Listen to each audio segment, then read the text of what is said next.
Assalamu alaikum wa rahmatullahi wa barakatuh, mes chers frères et sœurs. Nous nous étions arrêtés la dernière fois au verset 11 de la sourate Yusuf, dans lequel Allah Azza wa Jal dit, en reprenant les propos des frères de Yusuf alayhi salam, ils dirent « Ô notre père, qu'as-tu à ne pas te fier à nous au sujet de Yusuf? Nous sommes cependant bien intentionnés à son égard. » Sourate Yusuf, verset 11. Mes chers frères et sœurs en islam, les frères s'étaient déjà mis d'accord, ils prendraient Yusuf alayhi salam et le jetteraient au fond du puits. Mais ils savaient que leur père, Yaqub alayhi salam, se méfierait d'eux. Ils devaient donc préparer soigneusement leur approche, choisir leurs mots avec précaution et trouver le moyen de gagner sa confiance pour obtenir la permission de l'emmener avec eux. Ils vinrent donc à lui et dirent « Ô notre père, pourquoi ne nous fais-tu pas confiance au sujet de Yusuf ?» Puis, pour apaiser ses soupçons, ils ajoutèrent aussitôt « Nous sommes cependant bien attentionnés à son égard » ou encore « Nous ne voulons que du bien ». Par cette phrase, ils cherchaient à rassurer leur père et à dissiper toute méfiance. « Nous sommes ses frères, nous l'aimons, nous veillons sur lui, nous ne voulons que son bien ». Ils utilisèrent le mot « nasihun » pluriel de nasih, qui vient de la racine de « nasaha », signifiant vouloir sincèrement le bien d'autrui. C'est d'ailleurs de cette même manière que provient le mot nasiha, que l'on traduit souvent par conseil. Mais en arabe, donner un conseil, nasiha, n'est pas simplement parler. Cela suppose une sincérité du cœur, une intention pure, mais aussi un désir réel d'aider l'autre. Ainsi, quand ils dirent « nous sommes ces bienveillants », ils invoquent donc la nasiha, c'est-à-dire la sincérité, pour masquer leur duplicité. Leur ton est doux, leurs mots soigneusement choisis, mais leurs cœurs sont empreints de jalousie et de ruse. De cette formulation, les savants ont déduit un détail important. Jusqu'à ce moment de l'histoire, les frères n'avaient jamais eu l'occasion d'emmener Yusuf alayhi salam en excursion ou de passer du temps seul avec lui. Cela montre que Yaqub alayhi salam était un père attentif et perspicace. Il se méfiait d'eux, non sans raison, et protégeait Yusuf alayhi salam avec prudence. Il savait pertinemment, par la lumière du cœur qu'Allah Azza wa Jal accorde à ses prophètes, que quelque chose n'allait pas dans l'attitude de ses fils envers le plus jeune. Mais comme tout père aimant, il ne pouvait imaginer qu'ils iraient jusqu'à la trahison. Passons maintenant au verset 12 dans lequel ils dirent « Envoyez-le demain avec nous faire une promenade et jouer, et nous veillerons sur lui. » Sourate Yusuf, verset 12. Les frères tentèrent d'apaiser et de rassurer leur père, dissipant toute méfiance et lui montrant qu'ils étaient sincères, puis vint leur demande « Envoie-le donc avec nous demain, afin qu'il joue avec nous, et nous veillerons sur lui. » Le jeu ou le fait de se divertir est permis en islam, tant qu'il ne conduit pas à négliger nos obligations vis-à-vis d'Allah Azza wa Jal.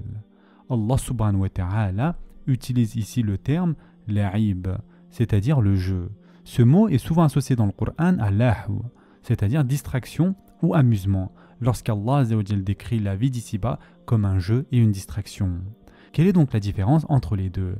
La'ib désigne une activité qui n'a pas une grande utilité mais reste permise dans une certaine mesure, tandis que l'ahw, en revanche, désigne ce qui est vain, une perte de temps sans aucun bénéfice. Le prophète sallallahu alayhi wa sallam pratiquait parfois des formes de la'ib, comme lorsqu'il faisait la course avec Aïcha radiallahu anha ou qu'il s'amusait avec ses petits-enfants Al-Hassan et Al-Hussein radiallahu anhum. On rapporte aussi que, durant les jours de Mina, Abu Bakr radiallahu anhu entra chez Aïcha radiallahu anha alors que deux jeunes filles jouaient du tambourin et chantaient. Le prophète sallallahu alayhi wa sallam, allongé et couvert d'un vêtement, les laissa faire.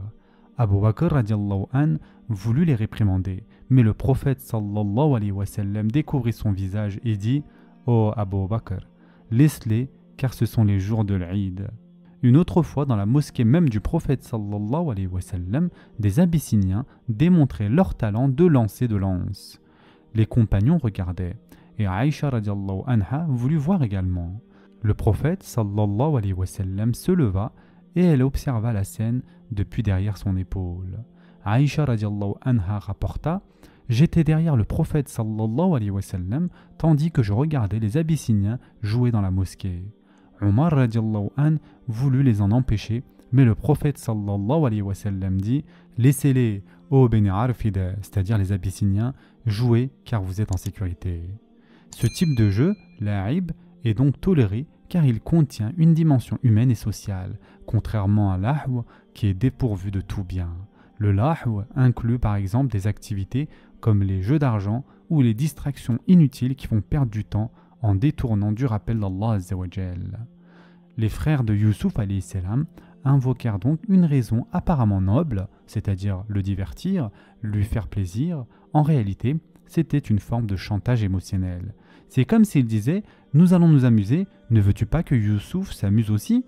Si tu l'aimes vraiment, envoie-le avec nous. » D'abord, ils le culpabilisèrent en disant « Pourquoi ne nous fais-tu pas confiance? Nous sommes ses frères. » Puis ils ajoutèrent la touche finale « Ne veux-tu pas qu'il soit heureux? Ne veux-tu pas qu'il s'amuse ?» Et pour achever de convaincre leur père, ils dirent « Et nous veillerons sûrement sur lui, nous sommes des gens de bien. » Le mot arabe employé ici, « hafizoun » est d'une précision remarquable. C'est le même terme qu'Allah Azza wa Jal emploie lorsqu'il promet de protéger le Coran. Et en effet, Allah subhanahu wa ta'ala a dit « En vérité, c'est nous qui avons fait descendre le Coran et c'est nous qui en sommes gardiens. » Surat al-Hijr, verset 9. En arabe, il existe plusieurs niveaux d'insistance grammaticale. Ici, les frères emploient la triple emphase, le degré le plus fort pour jurer de leur sincérité. Leur discours était éloquent, chargé d'émotion et paraissait sincère. En réalité, ils avaient déjà tout prémédité. Ils cherchaient simplement à gagner la confiance de leur père. « Fais-nous confiance, Youssouf sera en sécurité. Nous l'aimons, c'est notre frère. Laisse-le s'amuser avec nous, nous veillerons sur lui. » Face à cette demande apparemment innocente et pleine de tendresse, Yaqub alayhi salam aurait pu céder. Mais quelque chose dans son cœur l'en empêchait. Une intuition intérieure, une lumière qu'Allah Azza wa Jal met dans le cœur des croyants. En arabe, on appelle cela firasa, c'est-à-dire l'intuition spirituelle. Le prophète sallallahu alayhi wa sallam a dit « Méfiez-vous de la firasa du croyant, car il voit par la lumière d'Allah. » La firasa, c'est ce pressentiment, cette lucidité du cœur qui vient d'Allah Azza wa Jal. Yaqub alayhi salam ressentait qu'il y avait quelque chose d'anormal. Même après ce discours plein d'émotions, il n'était pas convaincu. Jamais il n'avait laissé Youssouf alayhi salam seul avec ses frères. Alors, dans une ultime tentative pour refuser sans les accuser directement, il formula une dernière ruse, un dernier prétexte pour dire non. Et en effet, Allah Azza wa Jal dit dans le verset suivant, il dit « Certes, je m'attristerai que vous l'emmeniez et je crains que le loup ne le dévore dans un moment où vous ne ferez pas attention à lui. » Surat Yusuf, verset 13. Yaqub alayhi salam dit donc « Il m'attristerait vraiment que vous l'ameniez avec vous. » Ces quelques mots révèlent toute la douleur d'un père profondément attaché à son fils. Yaqub alayhi salam ne supportait pas l'idée d'être séparé de Youssouf alayhi salam, même pour une seule journée.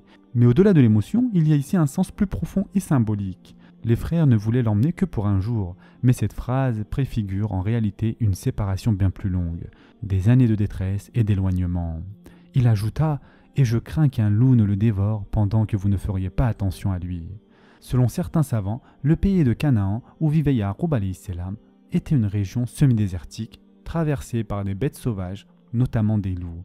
Il n'était donc pas totalement invraisemblable qu'un danger de ce genre existe. Cependant, de nombreux exégètes estiment que Yaqub alayhi salam n'avait pas réellement peur d'un loup. Il s'agissait en fait d'un prétexte, une manière détournée d'exprimer son refus.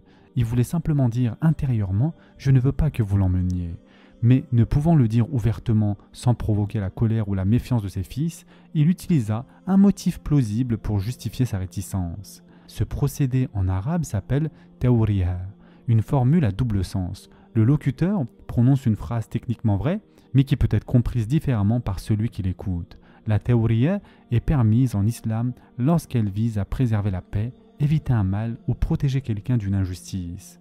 Ainsi, Yaqub alayhi salam évoqua la crainte d'un loup, une possibilité extrêmement rare, une chance sur 1 million diraient certains, simplement pour éviter que Youssouf alayhi salam parte avec eux.